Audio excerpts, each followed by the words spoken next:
mensahe ng Diyos sa umagang ito, ay pag-aralan natin. Sige po, ito yung kanyang pamagat, passionate of serving to the Lord. Passionate serving to the Lord means yung maalab nating paglilingkod sa Diyos. We are all Christian. Amen po ba? At nawa ay tayong lahat ay mga lingkod ng ating Panginoon.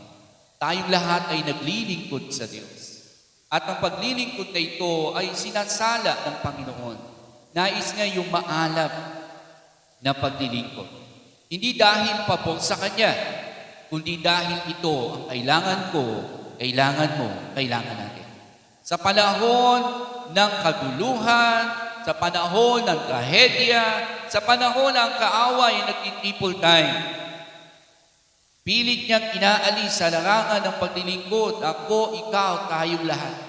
Gagawa at gagawa ang kaaway ng ikatatakot natin, ng ikalulumo natin, ng ikahihina natin, ng ikasisira natin, sa iba't ibang uri ng mga sitwasyon ng ating mga buhay. Diyan ba tayo? Lahat tayo may kinakaharap na problema. Amen po ba? Lahat tayo may mga pasanin, pero huwag nating kalilimutan, ang pabor ng Diyos at kapangyarihan ng Diyos ay nasa atin habang tayo ay may maalab na paglilingkod sa Kanya. Bakit kailangan ko yung passionate dito? Pastor, hindi ba pwedeng maglingkod na lang ako? Hindi ba pwedeng Kristiyano na lang ako? Ba't kailangan may passionate pa? At kailangan naroon yung alab ng paglilingkod. Mga kapatid, ang kaya lang sumira ng mga problemang meron ka, yung maalab ng paglilingkod. Ang kaya lang magwasak ng mga paraan ng kaaway sa buhay natin ay yung maalab nating paglilingkod. Ang kaya lang magpagalaw ng kamay ng Diyos sa gitna ng trahedyang ito, sa gitna ng pandemic na ito, sa gitna ng napakalakas na bagyong ito, ay ang maalab ng paglilingkod para sa Diyos. Mga kapatid, salain po natin ang ating kalalagayan. Habang bumibigat ang problema, dapat mas lumalalim tayo sa Diyos. Habang ang mundong ito ay lalong para bang pahirap ng pahirap, dapat ikaw ay palalim ng palalim sa Panginoon. Huwag po tayong manlumok, huwag tayong matakot.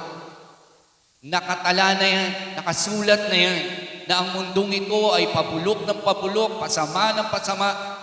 Mangyayari na yan at tayo na sa panahon ngayon. At kung mapapansin niyo po ay pinag-uusapan na ngayon yung tinatawag na one nation, one government.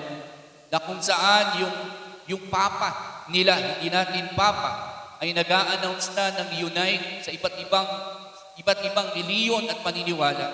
At may mga ilang Kristyanismo na nahihikayat na nito. Ilang mga kilalang mga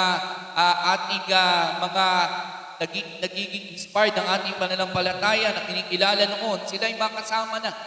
At dinideklara na ang pinag-uusapan na at pinagkakaisahan na nila yung one nation, one government na kung saan sa pahayag ay nakasulat na may isang taong tatayo at magsasabi na siya na ang mamumuno ng pagkakaisa.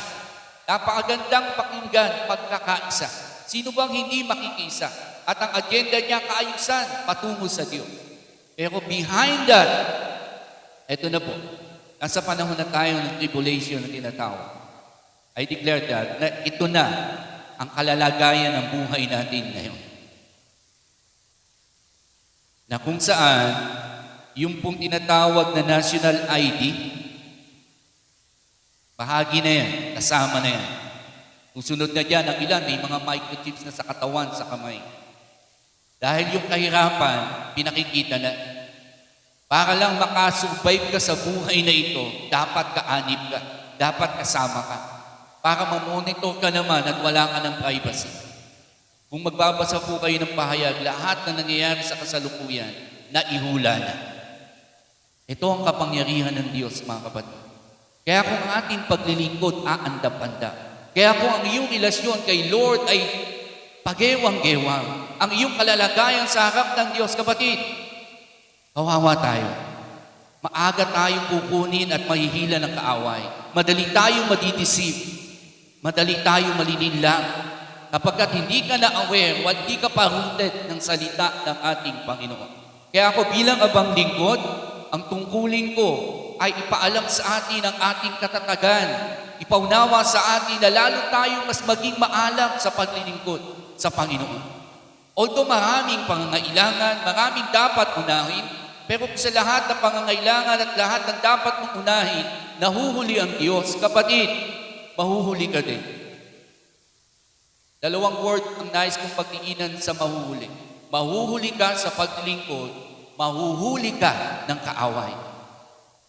Kapag tayo ay hinuhuli natin ang Diyos. Sa sitwasyong ito, sa pagkakataong ito mga kapatid, hayaan mong makita mo ang sarili mo na isang matatag. Actually po, ang team ng GCJ sa team ng taong ito, ngayon ko lang po nabanggit, ang team po natin, we are unshakable conqueror. Tayo po ay hindi matitinag na mananagumpay. Yun ang tinatayuan ng team ng GCJ 2020. Kung nakaraan po ay lead to lead, ngayon po ay we are more than conqueror o unshakable conqueror. Kung ating pangahawakan yun, kahit sa gitna ng mga problema, bagyo, trahedya, pandemya, dapat ang mga anak ng Diyos hindi natitinag. Alam niyo po yung pagkatinag, doon na nag-uumpisa. Pag nag-wait ka na, pag naaapektuhan ka na. Kapag ang kalungkutan at panghihina ay nararamdaman mo na. Yung tipong makarating ka lang sa church, na sobrang pagod mo, yung pilit na ang lahat ng bagay. Salamat nakasusurvive. Pero may mainam pa doon. Dapat hindi ka natitinag. Kasi we are more than conqueror. Sa panahong ito, mga kapatid, higit na dapat maging handa. Higit na dapat maging matibay. Higit na dapat maging malakas. Ang buong aspeto ng ating kalalagayang espiritual, dapat aware tayo. Itong kalalagayan na ito ang sasakop sa kahinaan ng ating pisikal. At doon gagawa ang kamay at pabo ng ating Panginoon. Tignan po natin yung teksto. Kukunin natin ito sa 2 Kings. 1 Kings chapter 19, verse 9. Ganito po ang kwento ng sitwasyon niya. Kinausap ni Yahweh si Elias.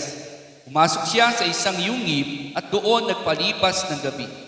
Walang ano-ano'y nagsalita sa kanya si Yahweh. Anong ginagawa mo, Elias?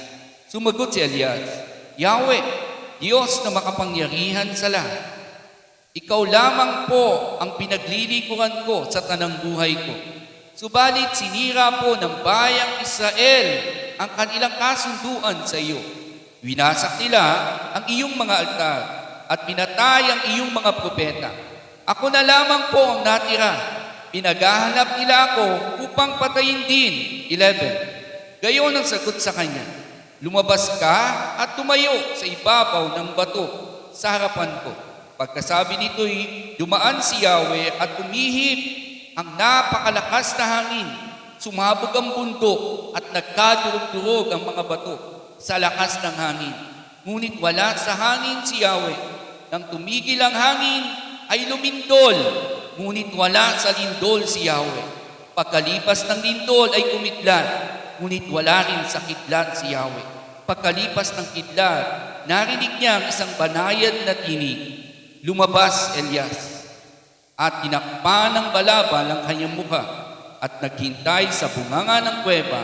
Narinig niya ang tinig na nagsabi, Elias, anong ginagawa mo dito? Ang kwento ay patungkol sa isang propeta na napakatapang at napakatibay. At ang propetang ito ay si Elias. Kung babalikan niyo po ang kwento, ang konteksto nito, nagtagumpay si Elias mula sa isang labanang, hayagang labanan, sa plaza ginanap o sa harap ng taong bayan na kung saan labanan ng tunay na pananampalataya. Nagkasundo ang namumuno sa panahon na yun kasama ng mga bulaang propeta nila, ang hari at ang reyna, na sinugo nila mga bulaang propeta nila na mahigit 450 na labanan itong si Elias. At ang labanan kung sino ang magpapasunog doon sa mga alay nila, kung sino magpapaapoy, yon ang merong tunay na buhay na Diyos. Ito na nga ang nangyari. inipon ang buong tao sa lugar na iyon kasama ng mga bulaang propeta. Sinabi po mga propeta, sila'y nagpapakilala ng mga lingkod ng Diyos na nakikinig ng tinig, tumatanggap ng utos mula sa Diyos. At ang mahal na hari at ang reyna, sa pamamahala nila ay meron silang mga propeta. Kaya lang bulaan sila. 450 mahigit laban sa isa. Itong labanan. Ang sabi ni Elias, umpisahan nyo na. Pag-umpisa na kayo ng ritual ninyo, tawagin nyo na ang inyong Diyos. Eto na, nangyari na po. Nagkaroon na ng seremonya, nanalangin na mga bulaang propeta, tumawag na sa kanilang Diyos, naghiwa na, nagkaroon na ng mga ritual. Subalit yung handog, walang nangyari. Inasar pa ni Elias yung mga propeta, lakasan nyo pa, baka natutulog lang ang inyong Diyos. Sige, manalangin pa kayo. Kampante lang itong si Elias. Hindi mo maaninagan ng takot. Hanggang sa natapos na ang oras nila, walang Diyos na tumugon sa kanila. Walang nangyari doon sa inihahandog. Walang nasunog, walang nag-apoy.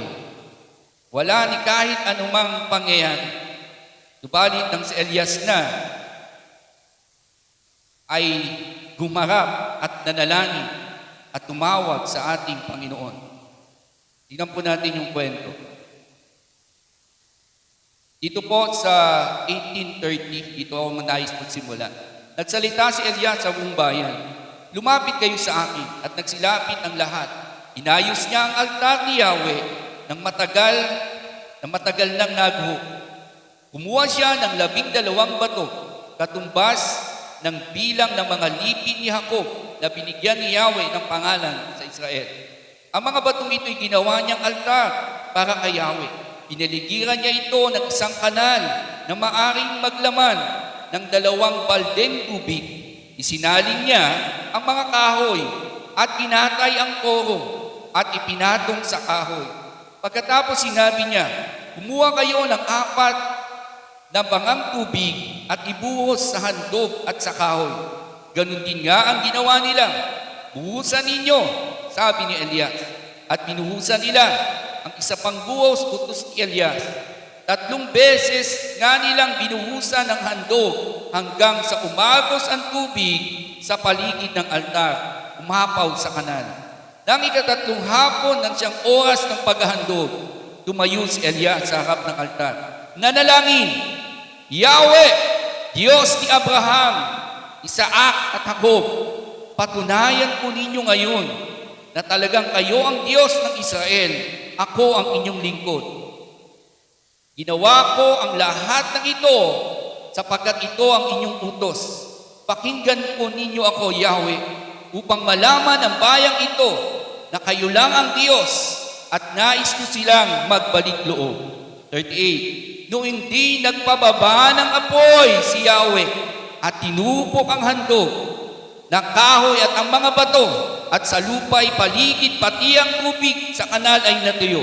Nang nakita ng mga tao nangyari, nagpatira pa sila at sumigaw, si Yahweh ang Diyos! Si Yahweh ang Diyos na makapangyarihan sa lahat. Palakpakan natin ang ating buhay na Diyos. Hayagang katagumpayan, hayagang kahihiyan sa kaaway. Pagkatapos ng lahat ng iyon, na yung 450 mga bulaang propeta, natakot na. Nagdeklara na si Elias at nagutos, ang sabi ay ganito, sa 40, inuutos ni Elias, huliin ninyo mga propeta ni Baal. Huwag din silang hayaang may makatakas sa kanila. Hinuli nga sila ng mamamayan at dinala ni Elias sa patis ng Kison at pinagpapatay doon. Kasi po ang usapan, ang hindi mapatunayang buhay ang Diyos ay papatayin ng buong bayan. Yung mahigit 450 na bulaang propeta, pinagpapatay ng taong bayan. Dahil hindi sila totoong mga propeta. Ito na mga kapatid, yung binasa natin kanina, itong bida at itong lingkod ng Diyos, ang ating mahal na propetang si Elias, na napakatapang at napakatatag, nakarinig ng banta. Everybody say banta. May banta ba sa buhay nyo ngayon? Ang ating bansa ay may banta. banta ng kapayapaan na kung saan sa gitna ng pandemic na halos mag-iisang taon na nakasusurvive tayo. Amen po ba doon? Palakpakan natin ang ating buhay na Diyos. May banta ng trahedya sa mga bagyo. Ang bagyong Rolly paparating na, dadaan na dito. Gusto niyo bang hindi dumaan ang bagyong Rolly sa atin? Mamaya, sama-sama tayong manalangin. Kay Elias, ang banta ang kanyang buhay. Nang marinig niya na pinagbabantaan siya dahil sa ginawa niyang pagpatay sa mga bulaang propeta ng mahal na hari at ng reyna. Nang narinig niya ang banta ng asawa ng hari, natakot siya. Umalis siya sa bayan na yon at nagtago siya sa nyungib sa kuweba. Hello, everybody listen. Sometimes ganito tayo. Ang daming katagumpayang pinagdaanan natin sa buhay. Ang daming nangyari, ang daming pinatunayan ng Diyos habang tayo naglilingkod. Pero may problema dumating. Nakikumpara mo itong problema ito, maliit lang sa mga katagumpayang pinagdaanan natin. Pero itong problema na kasalukuyan ay parang tumatakot sa iyo. Parang nagbibigay ng pagyanig sa pananampalataya. At ikaw, dahil nakita mo yung kapangyarihan ng Diyos, pero hindi mo napansin kung anong kakayahan pa ng Diyos mo, aba, natakot ka. 415 bulang propeta tinalo ni Elias, pinagtangkaan siya na reyna, natakot siya. Hello. Tunay nga bang babae ang kahinaan ng mga lalaki? Babae lang yung nagbabantan, ay papapatay kita pag nakakita kita. Aba, natakot si Elias. Nagtago sa kuweba, yung na lumabas. Takot na takot. Ang kapatid, yung pinag-aralan natin nakaraan, the absolute purpose of the holy fruit. Kapag hindi nagmanifest yung bunga, may nakakasingit sa isip at puso natin. May tatag, may tapang si Elias, pero behind sa puso niya, may napakalaking takot pala. Yan ba tayo, mga minamahal kong kapatid? Ano pa nga ba kinatatakutan ng mga anak ng Diyos ngayon? Normal na matakot tayo sa bagyong Rolly dahil kapag inilalarawan at dinidescribe siya, wow, imagine niyo na lang yung Yolanda, mga kapatid, kung gaano kalakas siya. Na kami po ay nagpunta sa Tacloban, yung terminal ng Tacloban, talagang sira. At doon ako nakakita ng mga tower ng mga bakal, katulad dito sa atin, mga cell site na tinatawag, nakatupi yun, na akala mo sinadyang tupiin ng mga tao, na parang lata lang kung titignan, pero pure na bakal. Tapos yung kalsada roon, may isang linya na kalsada na parang baniglang na inilatag at niligpit. Sa lakas ng bagyong Yolanda, yung kalsadang isang buo, parang inikot lang na gano'n, na baniglang na nilatag na iniligpit. Pag nakita ko yung lakas ng Yolanda, doon sa lugar ng Samar, first time umuwi ng Bisaya, ganun yung nakita ko. Asa ng kagandahan na sinasabi dito? Puro sira, puro wasak, at yung masangsang na amoy, yun lang yung naamoy ko. At nakita ko yung lakas ng bagyong Yolanda. Sinasabi ko to hindi para takutin kayo. Kasi sinasabi ng Pag-asa, mas malakas daw sa bagyong Yolanda itong si Rolly. Okay, nakapokus na kayo doon. Pag inilarawan naman yung lakas at kapangyarihan ng Diyos, gaano kalakas ito? Pag pinakawakan naman natin yung lakas at kapangyarihan ng Diyos, dahil meron kang maalab na pananampalataya sa Kanya, gaano kalakas ito? Si Elias ay may maalab na paglilingkod at tapang sa Panginoon, kaya niya napagalaw ang kamay ng Diyos. Pero kahit ang Diyos ay hindi inaakala na may ganong takot pa si Elias, na sa sitwasyon ng pagbabanta ay bigla na lamang kalilimutan ang napakalaking katagumpayan na ginawa ng Diyos sa kanya.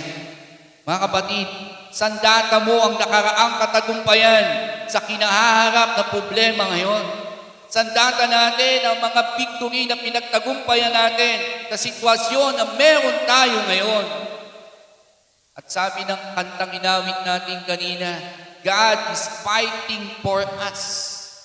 Hello, mga kapatid. Ang Diyos ang nakikipaglaban sa atin.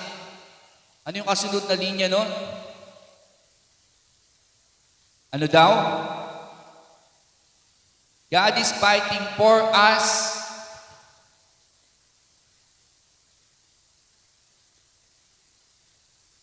Ayun. Yun na yung kanta.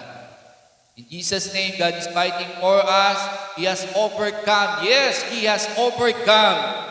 We will not be shaken. We will not be moved. Panghawakan natin yung awit na yon. Pag ang Diyos ang nakikipaglaban sa atin, hindi ka dapat matinan at hindi ka dapat matalo. Ang Diyos ang nakikipaglaban sa atin. Gaano man kalaki ang laban mo sa buhay, kapatid, pag nayanig ka na, ay posibilidad na matalo ka. Itong si Elias, nakitaan ng kaaway kung anong dapat niyang katakutan.